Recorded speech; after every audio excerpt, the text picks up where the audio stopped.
Halo, selamat datang di channel Dengarkan Buku. Ini adalah audiobook The Count of Monte Cristo karya Alexandre Dumas. Bab 11, Si Ogre Korsika. Melihat kegelisahan ini, Louis ke-18 menggebrak meja tempat ia duduk dengan keras. "Ada apa, Baron?" serunya. "Kau tampak sangat terkejut. Apakah kegelisahanmu ada hubungannya dengan yang dikatakan Monsieur de Blacas dan baru saja dikonfirmasi Monsieur de Villefort?" Monsieur de Blacas bergerak cepat mendekati sang baron. Tapi ketakutan sang pejabat istana membuat sang negarawan bersikap toleran. Lagi pula dalam situasi seperti ini, lebih menguntungkan jika sang kepala polisi menang atasnya, daripada ia menghina sang kepala polisi. "Yang mulia," gegap sang baron. "Nah, ada apa?" tanya Louis ke-18. Sang menteri kepolisian karena dorongan putus asa hampir saja menjatuhkan diri di kaki Louis ke-18 yang mundur selangkah dan mengerutkan kening. "Bicaralah," katanya. "Oh yang mulia, betapa mengerikannya malapetaka ini. Aku benar-benar patut dikasihani. Aku tak akan pernah memaafkan diriku." "Tuan," kata Louis ke-18, "aku perintahkan kau bicara." "Baik yang mulia." Sang usurper meninggalkan Elba tanggal 26 Februari dan mendarat tanggal 1 Maret. "Di mana? Di Italia?" tanya sang raja dengan cemas. "Di Prancis yang mulia, di pelabuhan kecil dekat Antibes di Teluk Yuan." Sang usurper mendarat di Prancis dekat Antibes di Teluk Yuan, 250 lig dari Paris tanggal 1 Maret, dan kau baru tahu hari ini, tanggal 3 Maret. Nah tuan, apa yang kau katakan ini mustahil. Kau pasti dapat laporan palsu atau kau sudah gila. Sayangnya yang mulia, ini benar-benar nyata. Louis membuat gerakan marah dan cemas yang tak terlukiskan. Lalu menegakkan tubuhnya seolah pukulan mendadak ini menghantam hati dan wajahnya sekaligus. "Di Perancis," serunya. "Sang usurper di Perancis. Jadi mereka tidak mengawasi pria ini. Siapa tahu mungkin mereka bersekongkol dengannya." "Oh yang mulia," seru Duke de Blacas. "Monsieur d'André bukan pria yang bisa dituduh berkhianat yang mulia. Kita semua buta dan menteri kepolisian ikut dalam kebutaan umum ini. Hanya itu." "Tapi," kata Villefort tiba-tiba menghentikan dirinya dan diam. Lalu dia melanjutkan. "Maafkan saya yang mulia," katanya sambil membungkuk. "Semangatku membawaku terlalu jauh. Mohon yang mulia berkenan memaafkan saya." "Bicaralah tuan, bicaralah dengan berani," jawab Louis. "Hanya kaulah yang memperingatkan kami tentang bahaya ini. Sekarang cobalah bantu kami menemukan obatnya." "Yang mulia, sang usurper dibenci di selatan. Dan menurutku, jika ia berani masuk ke selatan, mudah saja membangkitkan Languedoc dan Provence melawannya." "Ya, tentu," jawab sang menteri. "Tapi ia maju melalui Gap dan Sisteron." "Maju? Ia maju," kata Louis ke-18. "Jadi ia maju ke Paris." Sang menteri kepolisian diamnya setara dengan pengakuan penuh. "Lalu bagaimana dengan Dauphin, tuan?" tanya sang raja pada Villefort. "Apakah mungkin membangkitkan semangatnya seperti di Provence?" "Yang mulia, aku sedih harus memberitahu fakta pahit ini. Tapi perasaan di Dauphin jauh kebalikan dari Provence dan Languedoc. Para penduduk pegunungan adalah Bonaparte yang mulia." "Kalau begitu," gumam Louis, "ia benar-benar tahu segalanya. Dan berapa banyak pasukan ia bawa?" "Aku tak tahu yang mulia," jawab sang menteri kepolisian. "Apa? Kau tak tahu? Apa kau lalai mencari tahu soal ini?" "Tentu saja, ini tak penting," tambahnya dengan senyum pedas. "Yang mulia, mustahil mengetahuinya. Laporan hanya menyebut fakta pendaratannya dan rute yang diambil sang usurper." "Dan bagaimana laporan ini sampai padamu?" tanya sang raja. Sang menteri menunduk, wajahnya memerah, lalu gagap menjawab. "Lewat telegraf yang mulia." Louis ke-18 maju selangkah lalu menyilangkan tangan di dada. seperti yang biasa dilakukan Napoleon. Jadi, 7 pasukan gabungan dan sekutu menggulingkan pria itu. Mukjizat surga mengembalikanku ke tahta leluhurku setelah 25 tahun pengasingan. Selama 25 tahun itu, aku tak pernah lelah memahami rakyat Prancis dan kepentingan yang dipercayakan padaku. Dan sekarang, saat aku hampir meraih buah keinginanku, kekuasaan yang kugenggam erat tiba-tiba meledak dan menghancurkanku berkeping-keping. Yang mulia, ini takdir, gumam sang menteri. Merasa tekanan keadaan sekecil apapun di mata takdir terlalu berat bagi kekuatan manusia manapun. Musuh kita benar, kita tak belajar apa-apa, tak lupa apa-apa. Jika aku dikhianati seperti dia, aku akan menghibur diri. Tapi berada di tengah orang-orang yang kunaikkan sendiri ke jabatan terhormat yang seharusnya menjagaku lebih hati-hati daripada diri mereka sendiri, karena nasibku adalah nasib mereka, dan sebelum aku, mereka bukan siapa-siapa. Setelah aku, mereka akan jadi bukan siapa-siapa dan binasa menyedihkan karena ketidakmampuan, ketidakbecusan. Oh ya, Tuan, kau benar, ini takdir. Sang menteri kepolisian gemetar mendengar ledakan sarkasme ini. Monsieur de Blacas menyeka keringat di dahinya. Villefort tersenyum dalam hati, karena ia merasa menjadi penting saat ini. Jatuh, lanjut Raja Louis, yang dengan sekilas pandang sudah mengukur jurang tempat monarkinya tergantung. Jatuh dan aku tahu soal kejatuhanku lewat telegraf. Oh, aku lebih suka naik ke tiang gantungan saudaraku Louis ke-16 daripada turun dari tangga Tuileries diusir oleh cemoohan. Cemoohan, Tuan. Kau tahu betapa kuatnya kekuatannya di Prancis, dan seharusnya kau tahu itu. Yang mulia, gumam sang menteri. Kasihanilah. Mendekatlah Monsieur de Villefort, lanjut sang raja. Berbicara pada pemuda yang diam dan tak bernafas mendengarkan percakapan yang menentukan nasib sebuah kerajaan. Mendekatlah dan katakan pada tuan ini bahwa mungkin saja tahu lebih dulu semua yang tidak dia ketahui. Yang mulia, benar-benar mustahil mengetahui rahasia yang disembunyikan pria itu dari seluruh dunia. Benar-benar mustahil? Ya, itu kata besar, Tuan. Sayangnya, ada kata-kata besar seperti ada pria-pria besar. Aku sudah mengukurnya. Benar-benar mustahil. Bagi menteri yang punya kantor, agen, mata-mata, dan 1,5 juta frank untuk dana rahasia, tak tahu apa yang terjadi di 60 lig dari pantai Prancis. Nah, lihat, ini seorang tuan yang tak punya sumber daya itu. Hanya seorang hakim sederhana yang tahu lebih banyak daripada kau dengan seluruh polisimu, dan bisa menyelamatkan mahkotaku jika ia punya kekuasaan mengarahkan telegraf sepertimu. Tatapan sang menteri kepolisian beralih. Penuh dendam terkonsentrasi ke arah Villefort yang menunduk dalam kemenangan yang sederhana. Ini bukan untukmu, Blacas, lanjut Louis ke-18. Jika kau tak menemukan apa-apa, setidaknya kau punya akal sehat untuk terus curiga.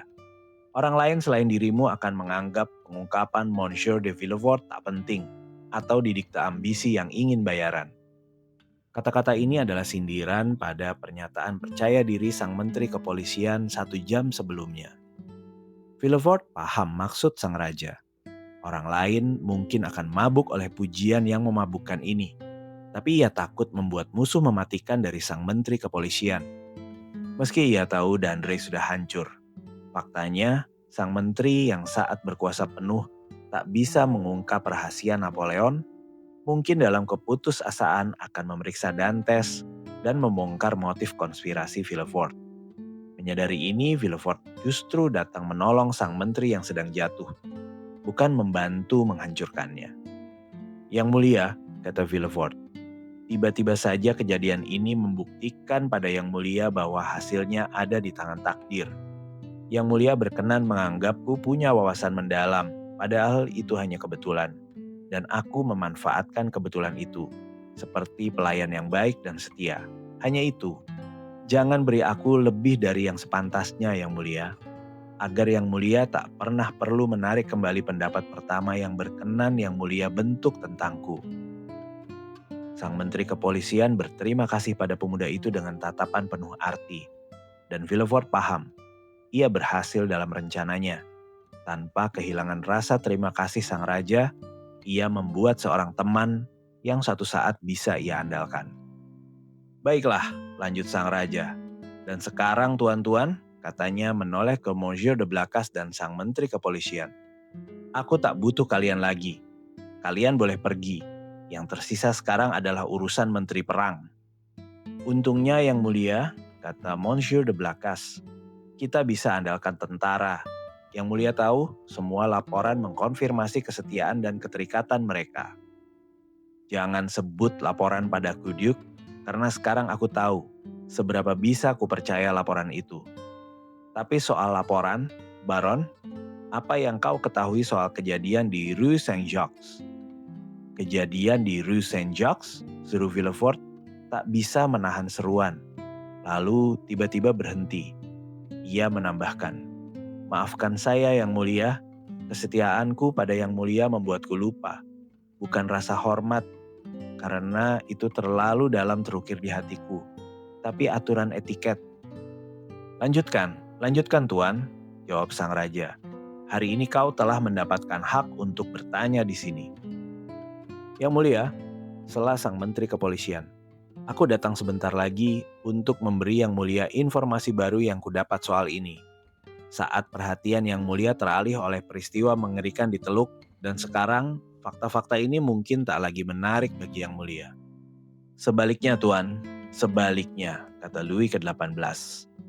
Kejadian itu menurutku jelas terkait dengan yang sedang kita bahas dan kematian Jenderal Quesnel. Mungkin akan membawa kita langsung ke jejak konspirasi besar di dalam negeri. Saat nama Jenderal Quesnel disebut, Villefort bergetar. Semua menunjukkan Yang Mulia, kata sang Menteri Kepolisian. Kematiannya bukan karena bunuh diri, seperti yang pertama kita percaya, tapi pembunuhan. Tampaknya Jenderal Quesnel baru saja meninggalkan klub Bonaparte saat ia menghilang. Seorang asing menemuinya pagi itu dan membuat janji dengannya di Rue Saint-Jacques. Sayangnya pelayan pribadi jenderal yang sedang menata rambutnya saat orang asing itu masuk mendengar nama jalannya, tapi tak menangkap nomornya. Saat sang Menteri Kepolisian bercerita pada sang raja, Villefort yang seolah nyawanya bergantung pada setiap kata pembicara, wajahnya berganti-ganti merah dan pucat. Sang raja menatapnya. Apa kau tak berpikir sepertiku, Monsieur de Villefort, bahwa Jenderal Quesnel yang mereka kira setia pada sang usurper, tapi sebenarnya sepenuhnya setia padaku, tewas menjadi korban jebakan Bonaparte? Mungkin Yang Mulia, jawab Villefort, tapi apakah ini semua yang diketahui? Mereka sedang melacak pria yang membuat janji dengannya. Melacak? Kata Villefort. Ya, pelayannya memberi deskripsinya.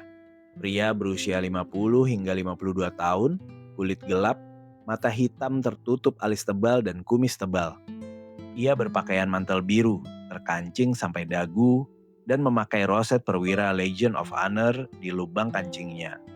Kemarin, seseorang yang persis cocok dengan deskripsi ini diikuti, tapi ia menghilang di sudut Rue de la Jussienne dan Rue Coq-Héron. Villefort bersandar di sandaran kursi, karena saat sang Menteri Kepolisian terus bicara, kakinya terasa lemas. Tapi saat tahu orang tak dikenal itu lolos dari pengawasan agen yang mengikutinya, ia bernafas lega. Teruskan pencarian pria ini Tuan, kata sang raja pada sang Menteri Kepolisian. Karena seperti yang hampir aku yakini, Jenderal Quesnel yang akan sangat berguna bagi kita saat ini telah dibunuh. Para pembunuhnya, Bonaparte atau bukan, akan dihukum dengan kejam. Butuh semua ketenangan Villefort untuk tidak menunjukkan teror yang ditimbulkan pernyataan sang raja ini. Betapa aneh, lanjut sang raja dengan nada tajam. Polisi mengira mereka sudah menyelesaikan segalanya saat mereka bilang ada pembunuhan. Apalagi jika mereka bisa menambahkan, dan kami sedang melacak pelakunya. Yang Mulia, aku yakin Yang Mulia akan puas setidaknya soal ini. Kita lihat saja. Aku tak akan lagi menahanmu lebih lama, Monsieur de Villefort. Kau pasti lelah setelah perjalanan panjang. Pergilah, istirahatlah. Tentu saja kau mampir ke rumah ayahmu. Perasaan lemas menyergap Villefort. Tidak, Yang Mulia, jawabnya. Saya turun di Hotel de Madrid, di Rue de Tournon. Tapi kau sudah menemuinya. Yang Mulia, saya langsung ke rumah Duc de Blacas. Kalau begitu, kau tidak akan menemuinya. Kurasa tidak, Yang Mulia. Ah, aku lupa, kata Louis sambil tersenyum. Senyum yang membuktikan semua pertanyaan ini tak ditanyakan tanpa motif. Aku lupa, kau dan Tuan Nortier tidak akur. Dan ini pengorbanan lain yang kau buat demi kerajaan, yang harusnya diberi imbalan. Yang Mulia, kebaikan yang Anda tunjukkan padaku jauh melebihi ambisi terbesarku. Aku tak punya lagi apapun untuk kuminta. Tak usah khawatir, Tuan, kami tak akan melupakanmu. Tenanglah. Sementara itu, sang raja melepaskan tanda kehormatan Legion of Honor yang biasa ia kenakan di atas mantel birunya, dekat tanda Saint Louis di atas Ordo Notre Dame du Mont Carmel dan Saint Lazare, lalu menyerahkannya ke Villefort. Ambil tanda ini. Yang Mulia, kata Villefort. Yang Mulia keliru, ini tanda perwira. Demi Tuhan, kata Louis ke-18. Ambil saja apa adanya. Aku tak punya waktu untuk mencari yang lain. Blacas, urus agar surat pengangkatannya dibuat dan dikirim ke Monsieur de Villefort. Mata Villefort berkaca-kaca, air mata kebahagiaan dan kebanggaan. Ia mengambil tanda itu lalu menciumnya. Dan sekarang, katanya, bolehkah saya tahu perintah apa lagi yang Yang Mulia berkenan berikan padaku? Istirahatlah secukupnya. Dan ingat, jika kau tak bisa melayaniku di Paris, kau bisa sangat berguna bagiku di Marseille. Yang Mulia, jawab Villefort sambil membungkuk. Dalam 1 jam, saya akan tinggalkan Paris. Pergilah Tuan, kata sang raja. Dan jika aku lupa padamu karena ingatan raja sangat pendek, jangan takut mengingatkanku sendiri. Baron, panggil Menteri Perang. Blacas, tetap di sini. Ah Tuan, kata sang menteri kepolisian pada Villefort saat mereka meninggalkan Tuileries. Kau masuk lewat pintu keberuntungan. Karirmu sudah terjamin. Apakah ini akan bertahan lama? Gumam Villefort, memberi salam pada sang menteri yang karir politiknya sudah tamat, lalu melihat sekeliling mencari kereta sewaan. 1 kereta lewat. Ia sengaja memanggilnya, memberi alamat pada kusir lalu melompat masuk, menjatuhkan diri ke jok, dan membiarkan dirinya tenggelam dalam mimpi-mimpi ambisi. 10 menit kemudian Villefort sampai di hotelnya. Memesan kuda yang siap dalam 2 jam, lalu meminta sarapannya diantar ke kamarnya.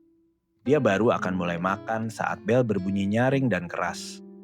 Pelayannya membuka pintu, dan Villefort mendengar seseorang menyebut namanya. Siapa yang tahu aku sudah di sini? Gumam sang pemuda. Pelayan masuk.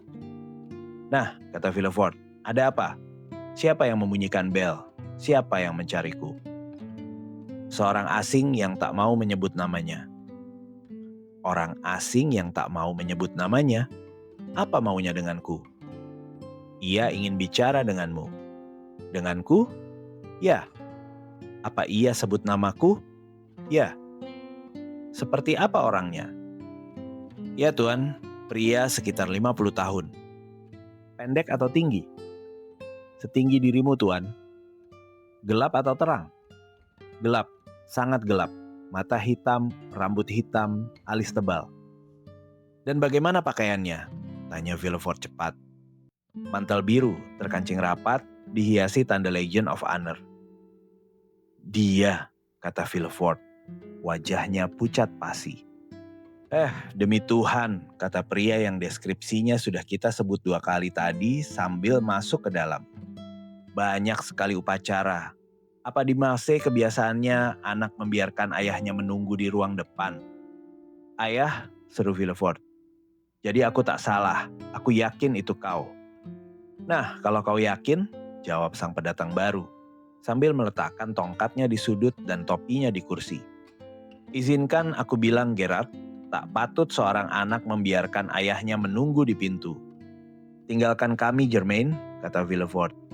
Sang pelayan keluar dengan tanda-tanda keheranan yang jelas. Jangan lupa subscribe, like, dan nyalakan lonceng notifikasi. Jangan sampai ketinggalan mengikuti petualangan epik Edmond Dantes.